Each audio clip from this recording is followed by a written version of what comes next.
What's up, everybody? Your friendly neighborhood Tony here, and I just got back home from seeing the latest horror flick, Barbarian.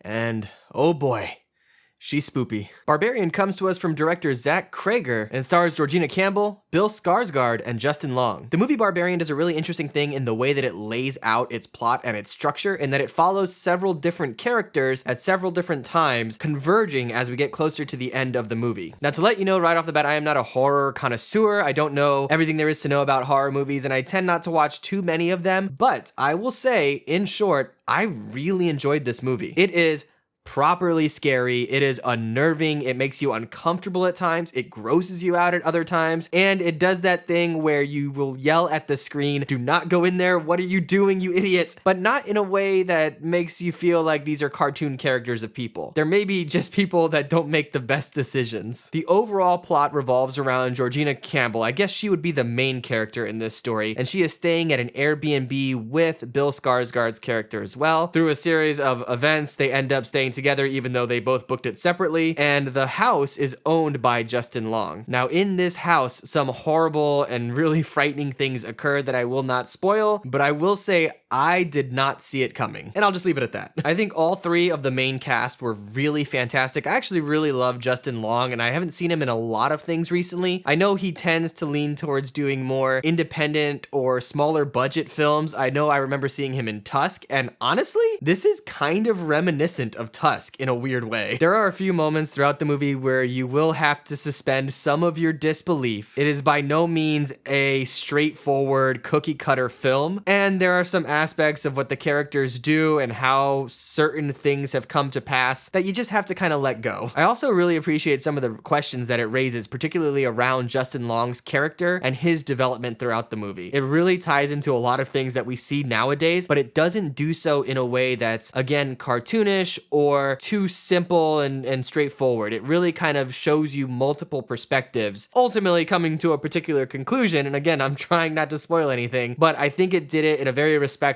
and honest and fair way. This is a fantastic horror movie. I absolutely recommend you check it out in theaters if you get the opportunity. And I think Cregger, the guy who wrote and directed it did a fantastic job, and I'm really curious to see what other things he works on in the future. He's a relatively young writer-director. He also has been acting for a good while, so it's cool to see him kind of come into his own. So overall, I'm going to give a really positive review to Barbarian. It is not what I expected, but I am so glad that I went and saw it in theaters. Let me know what you guys think in the comments below. I'd love to get your thoughts if you've had a chance to see this. What did you think? Did you enjoy it? Did it kind of throw you for a loop as well? And have you seen any other films by Cregger? I'd be really interested to know which ones you might recommend. Otherwise, if you want to see more of my movie reviews, my reactions, and my ranking videos, I do a movie or TV ranking every week. Make sure you subscribe. All right, I'll catch you in the next one. Be good.